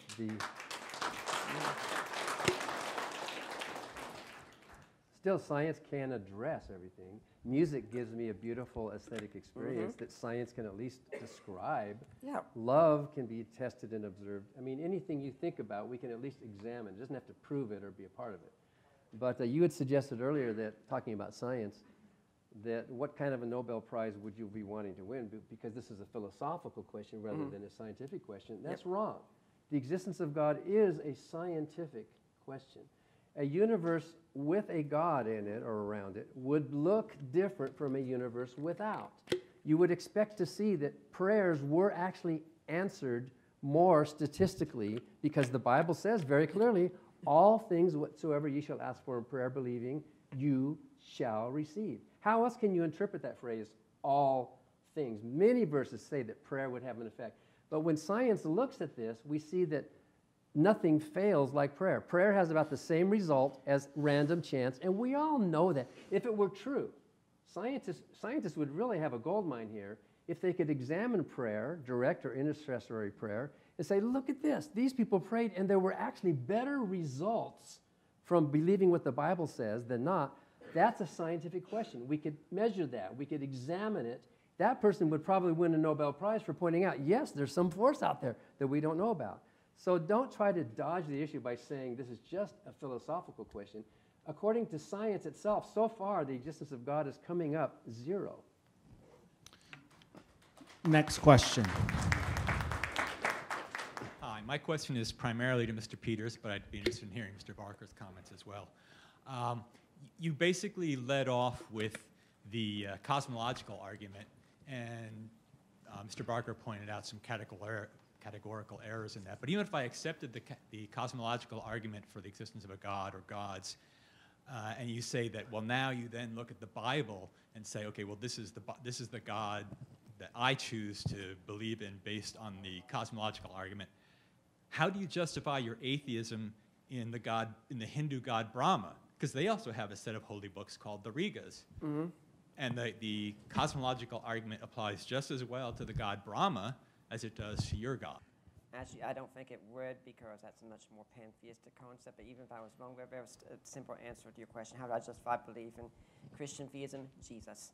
That's it. When I look at the evidence for historical Jesus and the resurrection, I find it extremely compelling in that case. And so if I am convinced by history that Jesus is who he said he is, and he rose from the dead, and that could be another debate we could have sometime, I'd enjoy that, then yes, I'm justified in believing in Christian theism and rejecting all other forms of theism that are contrary. It could be hypothetically, of course, I'm wrong in that, but I am justified in that I do say, yes, classical theism can only take you so far. Christianity is not just a philosophy. It's not going to be proven by just saying, I think Jesus rose from the dead. No, you have to go and do the work of an investigator and historian and look, and you can say, yes, Jesus rose from the dead. I recommend the works, for instance, of N.T. Wright, The Resurrection of the Son of God, my father-in-law Michael Lacona's book, The Resurrection of Jesus, A New Historiographical Approach, Jesus Inquest, a lawyer looking at the evidence, so many good works on the historical Jesus and the resurrection. Now you're finally attempting to offer some evidence. Finally. Up to this point, everything has been philosophical in just words. There's the historical stories about the resurrection of Jesus, and that kind of evidence can be examined and can be found wanting. But I debated a Hindu Vedic astrologer once, and he used basically the same cosmological argument that you're using for the existence of Shiva. And he actually felt it in his heart, and he was surprised that I didn't feel the existence of Shiva.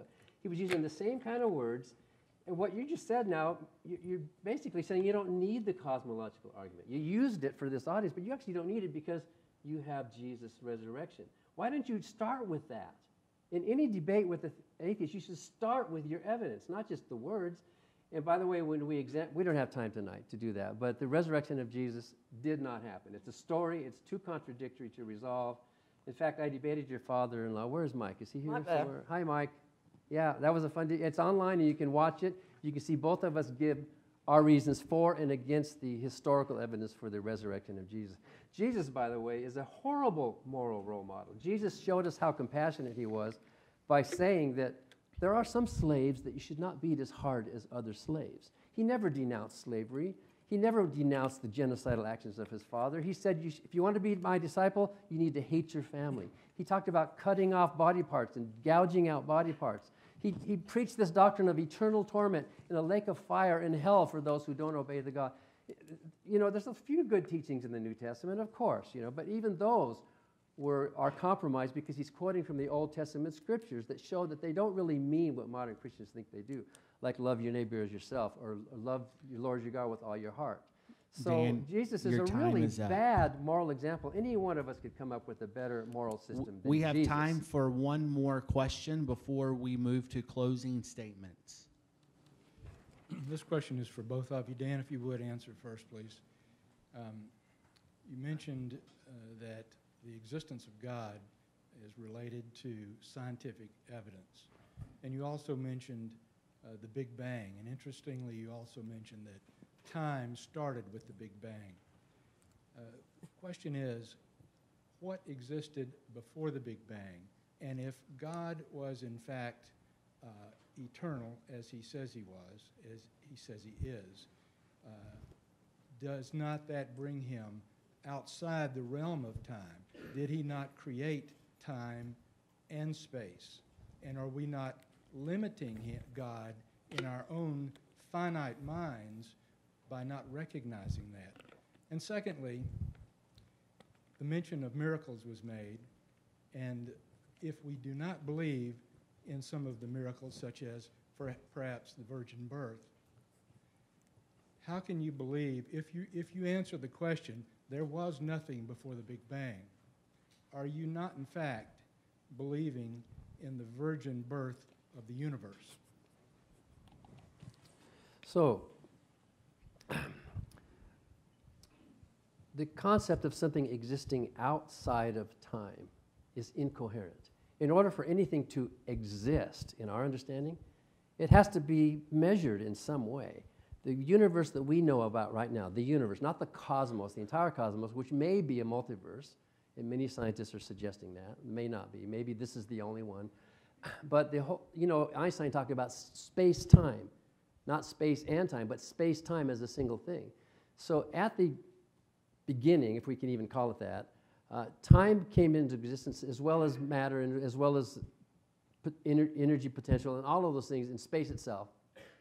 So it is meaningless for you to ask the question, what came before the Big Bang? Because the word before is a temporal word. That would be like asking, what is further north than the North Pole? It's a singularity. It's a point where there is no more north, and it's senseless to ask that question. Stephen Hawking brings that up in his books, a lot of that. So by asking the question, what happened before time began, you are smuggling in a transcendent realm. You are basically assuming what you want to prove. And if there is this being who has thoughts and energies and desires and decides to create things, that being has to exist in some temporal way, even if it's antecedent. Before this being decided to create the universe, either in time or outside of time, there must have been an antecedent state during which that did not happen, whatever you want to call that. So whatever you want to call it, we can call that time. Even in the mind of a God, there has to be a time. So some of the questions you're asking sound good. It's like the equivocation example that I gave. They sound good on paper, but when you unpack them, they're kind of incoherent questions, like what is north of the North Pole? Well, you don't even ask that question because that's it. It's the end there. Maybe there's a multiverse, in which case our universe is one of many, and if there are many, what limits it to one? What would be the size of the entire cosmos if there is a multiverse, in which case there are other universes that are stillborn or whatever. So I guess I would say scientifically we can't jump out of the universe to apply a finding that we find within the natural universe to somehow outside the natural universe. They have, just like the orchestras. So it's a category mistake and you're equivocating with your words. It sounds good to say them, but I don't think your question really has that much meaning. I have to say, I think Dan has an incredible faith in the power of nothing to do something. It's simply incredible to me and such. If you want to posit a multiverse before and you can find evidence for it, that's fine. I don't see how that helps your case. It's like seeing a dead body in a parking lot, police being confused. And we don't know what caused this. Another officer comes over. I figured out there's 500 more dead bodies over there, case closed. If one universe needs a cause, a multiverse needs a cause as well. And as for miracles and such, I really recommend looking at Craig Keener's work in all these miracles, such as the virgin birth, which I do affirm, and many other miracles. Candy Gunther Brown's research on prayer and such. But I think the thing is, it's trying to avoid a question and such. I, as a theist, want to know what caused and is causing the universe right now. And it seems like the answer I'm getting is where nothing did. Something happened, things have a cause to happen. Even Hume said, I never said something as so absurd as something happened without a cause. Thank you, guys. That is our time for Q&A. And so we're going to give them a couple of minutes to do closing statements. They're going to roll these podiums back up. And Nick, you are up first for 10 minutes. You know, I'd like to thank Dan for this evening. I wasn't expecting for Dan to come down and say, oh my gosh, Jesus is Lord, and confess and get forgiveness. Of course, if he had, that'd be simply incredible, and I'd welcome you right now. But I hope we can say we've had a good, fun, cordial evening and such. And I think we should thank Deer Park for providing us refreshment. Can you please send us an endorsement check right here and such? I'd like to say some things about what he'd said. For instance, God is love, love is blind, my uncle is blind, my uncle is God. If there's another problem with that, that's a four-term fallacy.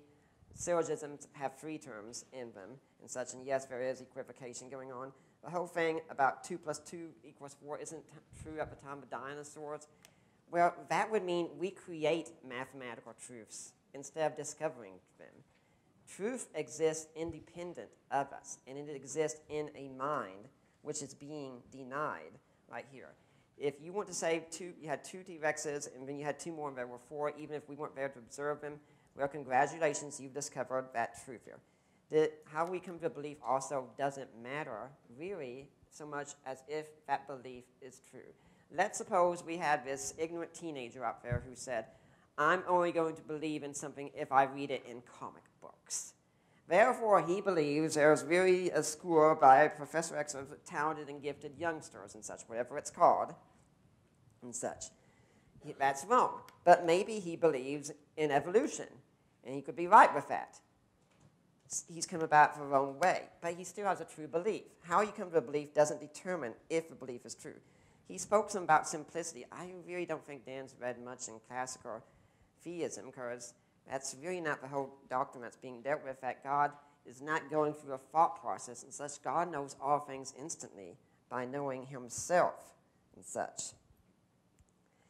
And you're saying that you're arguing in something being transcendental and such. Well, I am saying that, yes, these things are transcendental, and we know them because we know beauty, goodness, and truth exist independently of us. We didn't show up and create beauty in the universe. We discovered it. My wife and I were driving down the road from an event last night, and I saw, oh my gosh, that is a beautiful sunset. And she was taking a picture of it immediately. We all knew it was beautiful. Anyone says beauty is in the eye of a beholder? Nonsense. I'm going to have a sheet of paper right here. I could take it and I could draw a stick man. And you know what? You are not going to find it in the Louvre next to the Mona Lisa at all. My wife is an artist. She can do things so much better than I can. Dan says things like Jesus says, hate your family and pluck out your eye and such. And I really have to wonder about how you're reading Scripture. For what it says. Abraham Vabani says that in the Syrian Christ that people spoke in hyperbolic terms. I suppose if my wife says, I'm so hungry I could eat a horse, I should go and make sure our neighbors who have a horse farm somewhere should be on guard because she might break in and eat a horse. Jesus is speaking in hyperbolic terms. When he says, cut off your eye, pluck out your eye and such, he's saying that this is how bad lust is. That lust will destroy you as a human. One of the problems with lust and hatred of your fellow man like this is it's kind of a cost-benefit analysis. You know what the real benefit of lust is? If you, as a guy, start lusting after a woman and fantasizing having an affair with her, what it means is if at any time the cost for you was not as good as the benefits, you would do it. That is what Jesus is saying. Jesus is saying, purge anything from you that leads to immorality. When he says you must hate your father and brother and sister, remember, he's speaking in terms of hyperbole. Jewish people did this all the time. And he says, for instance, he says, how can you take the speck out of your own eye? If you have a plank in your eye, you think, that's interesting. The Jewish ultimate, they would have been laughing their heads off because it's such a funny joke. and because Jesus used humor to make the point. And when he talks about Adam and Eve, the same story, I don't think it's a story so much about morality. I recommend John Walton's book, The Lost World of Adam and Eve. The thing Adam and Eve were doing was they were trying to make themselves the center of wisdom. They were trying to rule the cosmos. They were put in to rule on behalf of God. They're trying to rule on behalf of themselves. Good and evil in this case is what we call a moralism in Hebrew thought. It's like saying heaven and earth, north and south, east and west. It's saying all things that are complete opposites so as to contain everything else within them. And good and evil is often related to the matter of wisdom in this case. I really don't think my arguments have been refuted like that. I recommend everyone please go out and read the best arguments on both sides. All of us can give you is just a picture and a snapshot. Why did I not lead with Jesus immediately? Because this debate wasn't about Jesus tonight. If Dan wants to have a debate about Jesus, let's do it. Let's arrange a time and such. We'll do that and such. But I would encourage everyone here. So many of the questions came about suffering and evil because we all know it. And suffering and evil is something that none of us want in our lives, but many of us sometimes are the better for it. The question we can ask is not, why is this thing happening to me? But what can I do to help my fellow man out and such? And does my fellow man really matter? And in Christian theism, the answer is an astounding yes. An overwhelming yes. You are worth so much that the Creator sent His Son to die for you and such. That is how much you're worth. You are worth more than the universe itself. Every single one of you, including Dan here, is worth more than the universe. How much time do I have? You have 4 minutes. I would really encourage you like this, because this really is the most important question. Because if there is a God, there can be good that comes out of suffering. There can be hope for people who have suffering. I've noticed, sadly, too many people who have lost their hope and such, and they did eventually turn to suicide. I believe it was Sartre who said the only question left anymore right now is the question of suicide. It led to nihilism. Nietzsche was one, I think he would refer to Dan Barker, sadly, as a gutless atheist. He'd say, look, if we're going to be atheists, let's go all the way and do it. Let's forget any nonsense about good and evil and such. It doesn't matter. Heck, I think he even had a problem with grammar because it was a way of order in the universe and such. I think when I point to goodness, truth, and beauty, and the basis for existing itself, all of this does scream the existence of God. And God, again, is not a trivia question. He's not looking for you to just get the right question answer on a theological exam, and He's not here to meet your needs and do things for you like that. You know, if you are interested in God, though, I really encourage you, go find a good local church, someone who's willing to answer your questions. And by the way, if they're not willing to answer your questions, they're not a good church. Please move on. Every single Christian in here, you have an obligation to take your atheist neighbor's questions very seriously because they are your neighbor and you are to love them as Jesus loved them. I am to love Dan as Jesus loves me. And it's very hard for any of us to love someone like that, but that's what we're told to. And if you're, in fact, in our area here, we live in the Cumming area. I attend Living Stones, wonderful church. I've found that they actually let me teach, so okay, maybe do have some mistakes going on and such. But yeah, we've had places where our questions are welcome and such, and I encourage you all, please ask your questions. I don't want tonight to be a conclusion to a matter. I want it to be a start, because if you decide you'd change your mind based on one discussion, you're not taking it seriously. Go out and wrestle with the evidence. I don't want you to become a convert to Jesus. I eventually want you to become a disciple of Jesus, who makes everything worthwhile. I would ultimately like to thank Dan for a great evening together. I think we disagreed on many things. I think we both can agree on something. We've had a great time tonight. Thank you all for having us here.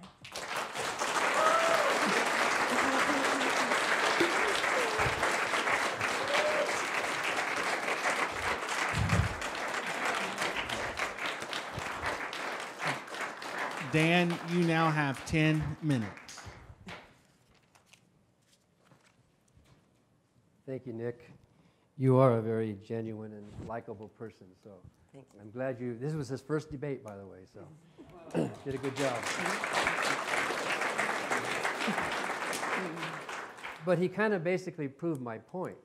You see something in the Bible you don't like, well, just say hyperbole, or just say metaphor, and voila, it goes away. You can say that about anything.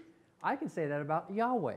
I can say that about the God of the Bible. I don't like him morally. I don't like his actions. So that's why the title of my book is God's the Most Unpleasant Character in All Fiction. It's all hyperbole. It's all metaphor. The ancient Israelites were telling one huge whopper of a metaphorical tale that made sense to them. Doesn't mean the story itself is true. So tonight is like a trial, and you are the jury. The prosecution is charging the universe with transcendence or with supernatural or with a God. I, the defense, am simply saying the default position. It looks like there's not, doesn't it? When you look it around, it looks like there's no God. That's what it looks like when you use your eyes and when you live your life, right? So the prosecution has the burden of proof. The defense only has to raise a reasonable doubt. The defense doesn't have to give any proof against that this happened. If they could, well, then there would be no trial, right? It would just be over with.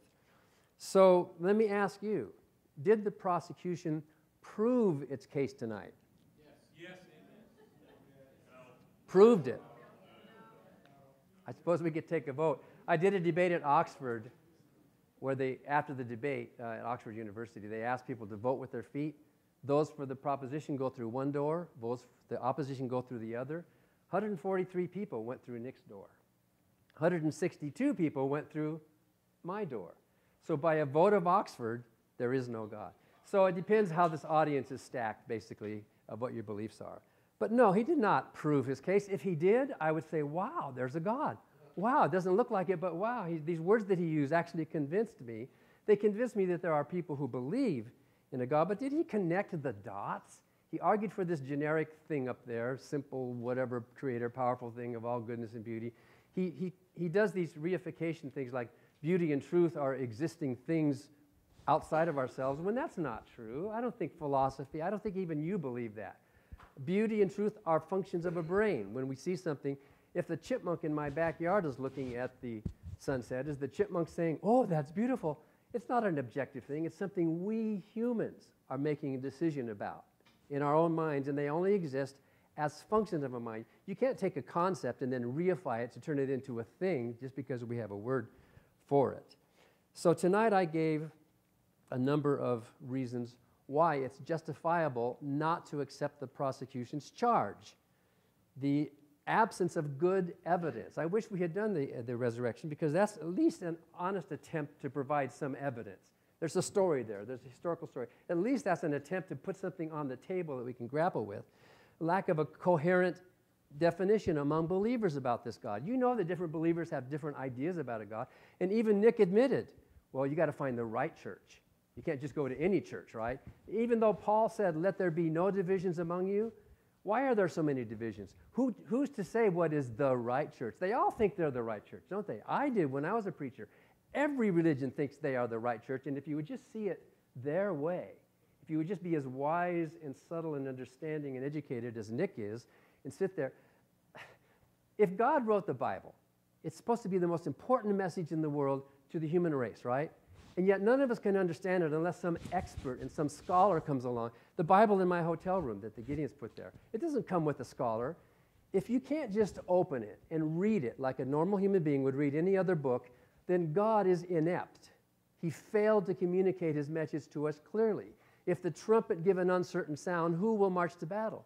The Bible should be able to be picked up and just read by any of us without a PhD in Hebrew languages or philosophy or something. If it doesn't, then we are captives to people like Nick who are going to tell us what it really means. I think you would rather think for yourself, wouldn't you? You would rather say, wait a minute, let me make my decision. I encourage you to read the Bible. Please. I'm reading through the Quran again, just to know the Islamic thought. Read the Quran. See what it actually says. There's obviously a lot of theodicies to the problem of evil, but there's not a good answer. And some of you ask questions about evil in the world. Evil is also not just moral evil, it's also natural evil. There's a forest fire, and the deers are running away, but the little fawn gets her leg caught in a branch and dies this horrible death from pain and agony as the fire kills it. Whose character was built? You know, what lesson was learned from something like that? We all know that the universe we live in, this world we live in, is cruel and random, and it could happen to any one of us without any reason, without any cause. So these theodicies that are given by Hicks or Plantinga or others are sort of ad hoc explanations to try to make this God of theirs good. I'm not saying that this proves there's no God. And I think I was very careful in my statement to say that I'm not saying this proves there's no God. It does prove that there's no good God. If there is a God, he might as well be more of a monster or an evil God for the way he is treating human beings on this planet. I think if life is eternal, then life is cheap. We should not want life to be eternal. We give more value to things that are rare and precious, don't we? Precious metals, precious things. If things are plentiful, then their value goes down. So believers like Nick and like some of you in this audience think you're going to live forever. Well, that cheapens your life. We atheists know that it's going to end, and it's going to end for good, and that's it. We know that. That adds value to life. It makes it more precious because it is rare. When a little child dies from something, in spite of their parents praying for God to save them, we feel really horrible. We feel horrible when an old person dies too, right? We feel horrible. But we seem to feel more horrible when it's a child because there's so much more that's lost because the preciousness of the life. We atheists actually appreciate and value life more than believers do because we know this is it. This is our one shot. We're not going to sacrifice the goodness that we find in this world, minimizing of harm, just because we have some hope of something above and beyond. That's kind of egotistical when you think about that. The purpose of life, Nick mentioned about meaning in your lives. Well, asking if there's no God, what is the purpose of life, is kind of like asking, well, if there's no master, whose slave will I be? What? I need to be somebody's slave. I need somebody up there telling me, giving me the answers. I need a father up there. I think we instinctively inherited that from our ancestors, from the alpha male leader and from having to follow, especially since babies are born so young, we need parental guidance when we are toddlers, and so we think there has to be this thing up above, a top-down kind of control over our life. But I think the real answer comes not from a top-down. Taking some book that some ancient Israelites wrote that are hard to translate, hard to interpret, easy to understand, that these were patriarchal men who considered their wives to be property, and they called them that. Women were not equal human beings. It's more likely to think, well, those people way back then had an idea of the universe that maybe worked for them. It didn't work for their women very well. It didn't work for homosexuals very well, but it maybe worked for these men in power who wanted to preserve their territory and their property. Why are you beholden to them? Why do those guys get to tell you what to think? Are you so married to the idea that you have to have something above you telling you what to think? Why not be scientific and just observe the real universe for what it is? If the only way you can be a good person is because of the promise of heaven, that shows how little you really think of other people, because you're doing it for heaven. You're not doing it for other people, which we atheists are doing it for other people, not because we're going to get rewarded. If the only way you can be good is because of the threat of hell, that shows how little you think of yourself. You don't think of yourself as a good person, and that can become something of a self-fulfilling prophecy, where believers feel like they are in a, oops, my clock stopped here. Well, you'll tell me when to stop. Think we live in a universe that is top-down. You can just make a decision. Any of you believers here, or non-believers, you can just make a decision to flip your perspective. Stand up, open your eyes, and look at the real world, bottom up, as it really is, using reason and kindness, which are partly evolved human characteristics, in place of superstition and faith and fear that you might go to hell or you might be punished. That's not a good reason to be moral. That's not a good reason to even have meaning in your life. I think if you do that, you will see that there's no reason to believe that the Christian God or any God actually exist. And the world will be a better place Dan, without, your time is up. without that delusion.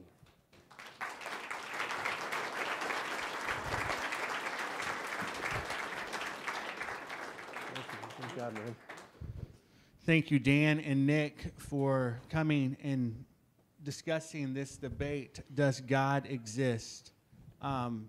So they're going to be up here. If you would like to come up and just talk to them, you're more than welcome to. But that concludes tonight's debate. Does God exist?